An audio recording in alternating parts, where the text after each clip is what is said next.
Hello and welcome to Cooking the Books with Heather. Today we're going to be working again. I think this is probably our second recipe that we filmed, hopefully the second one you see, from Alison Roman's Nothing Fancy. And we're going to be making the greatest creamed greens. Now, I absolutely love creamed spinach.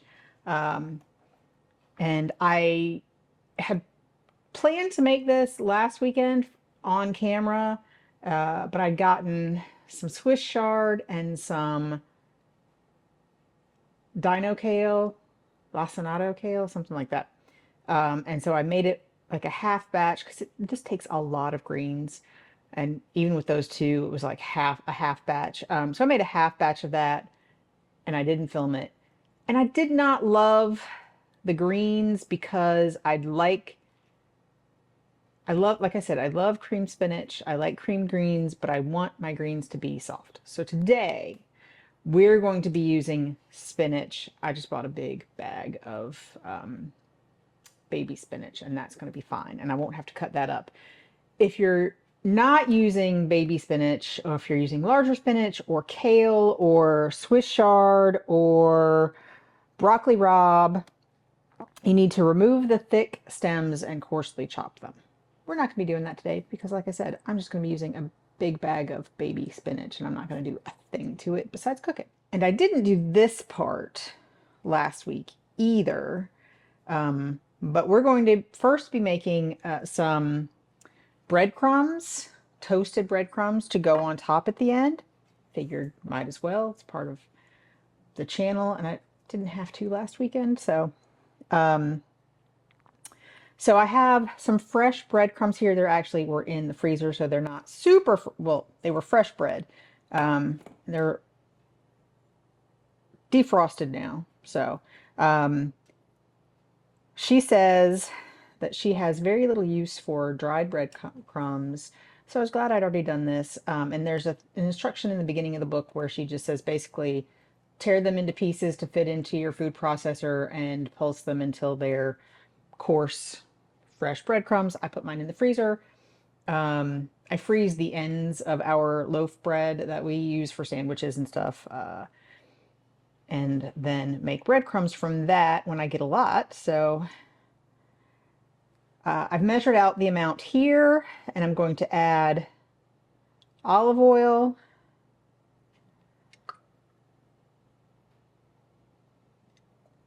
Here we go. And these are pretty damp right now, just they were in the freezer and they have not dried out much after that. But we're going to cook them on the stove on medium-high heat. So I'm going to turn my stove onto medium-high. Oh, we're also supposed to season this with salt and pepper. No measurements. Measure with your heart on that one. And there are no measurements for salt or pepper in this. You just kind of season it to taste at several different stages of cooking. So there we go. I'm going to go ahead and put these in the pan.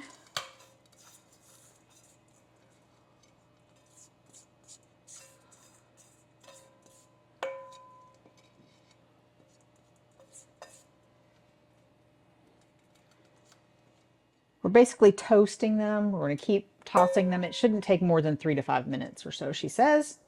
So I'm just going to make sure I don't burn them. Medium high on my stove gets pretty warm. I don't cook much above medium high, honestly, on this stove. Okay. It's been about 3 minutes. They're starting to get brown. You can definitely see a slight difference in the color.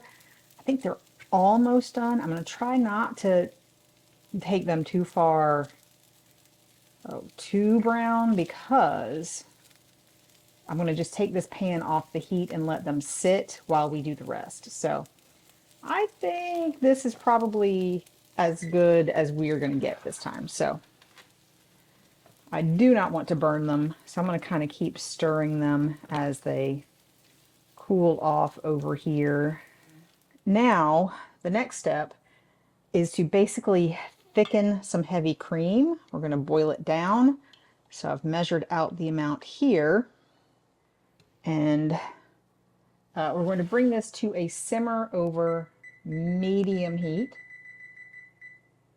So I've got that over there. That's getting really close to a simmer. You can kind of see when the light is right. It's not exactly breaking the surface yet, but you can see the surface is moving a little bit and almost bubbling.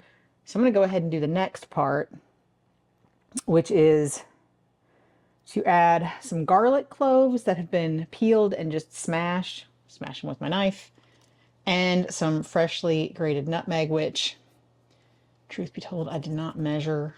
It's a small amount. I just guessed.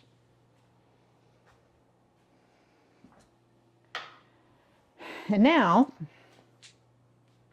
oh, another step here. Like I said, we are salting and peppering sort of every little step. So we're going to do that to this as well. And now we need to let this simmer and reduce for about 15 minutes. We want it to reduce by about half. So it's been, I think, a little less than 15 minutes. I'm not entirely sure, but definitely less than 20. I'm going to call this good. It is super thick, super rich, and it's now, got lots of flavor from the garlic and everything. So I'm going to leave this burner on, and I'm going to move my Dutch oven onto it.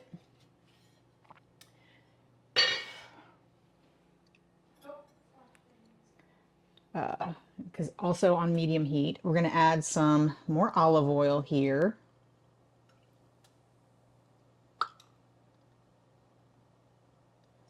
We're going to let that heat up. And it'll take a little while for the Dutch oven to heat up. The oil is kind of just barely starting to shimmer, so I'm going to start to cook these greens. It will not take long. She says like 5 to 8 minutes once they're all in there, and maybe another 5 minutes or so, whatever. But we're going to start by adding a handful, cook those down, add another handful, cook those down. So I'm going to start with a pretty big handful. There we go. And again, I'm going to put a little bit of salt and pepper, probably with each handful, just so everything gets seasoned. We're going to stir this up and cook it until it wilts, and add another handful. Since this is baby spinach, and spinach wilts really relatively quickly compared to some other greens, I don't expect this will take very long at all, honestly. And if you've ever cooked spinach, you'll know that this huge bag of greens will probably feed the 4 to 6 that this recipe is supposed to when it's all cooked, because it goes very small.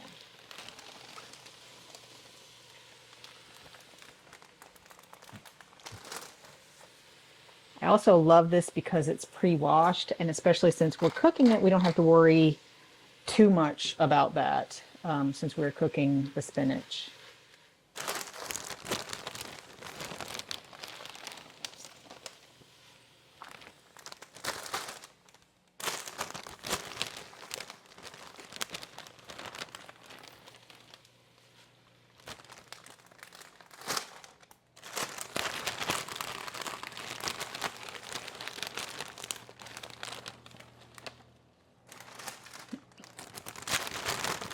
I think I'm just going to dump the last of it in. Might be slightly more than a handful, but not much.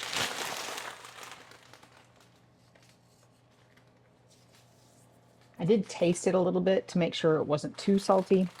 It was fine.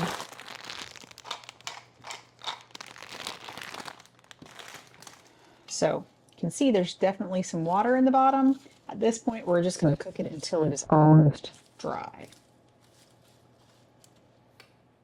It's amazing that whole big bag turned into like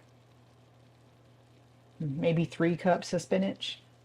So I ended up turning it up a little bit because there was a lot of liquid still in it, and I just want to get this done. So I just turned it up to medium high just for like a couple minutes, and now it's a lot, there's a lot less liquid in there than there was before. So I think we're good to continue. The next step is to add our thickened cream, which you can see that now that it has cooled is really, really thick. We're just going to dump all of this in here. And it will thin out a bit. It will warm back up. It will mix with the liquid that is still left in there. So I'm going to just mix that up. And then there's one more ingredient here.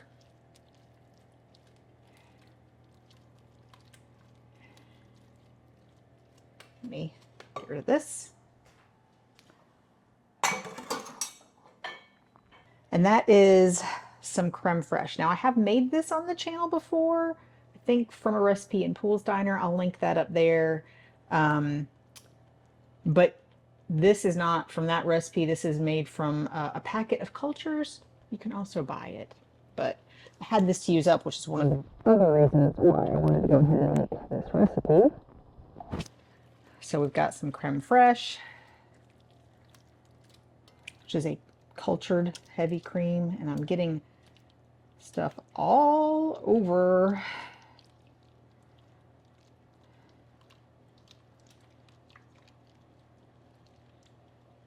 All right, so now this is pretty much ready. We want to let it boil for at least a couple minutes, make sure everything is really hot before we serve it. But I've got everything else to do for my dinner, which won't take all that long. But what I'm going to do, and what she says you can do, you can make this ahead of time, loosely cover it, bring it back up to temperature over medium heat, I think she says. Yep, before, you know, topping it with serving it, putting it into a bowl, and then topping it with breadcrumbs. I am going to taste. Salt level's good. Certainly does not taste salty, even though, you know, I kind of salted a little bit as I went. Salted sort of each handful. It is not as thick as I was expecting, not as thick as it was last week, so maybe I should have let it go a little bit longer. But for now, I'm going to put this lid on, and I'm going to let me just turn it on low because I don't want it to dry out too much, so I'm going to leave the lid on, and then we'll just boil it briefly before we serve it. But that is it. Creme fraiche is really good, kind of like sour cream. We're going to put it into a bowl, top it with our breadcrumbs, and we'll show you what that looks like and let you know what we think in just a minute.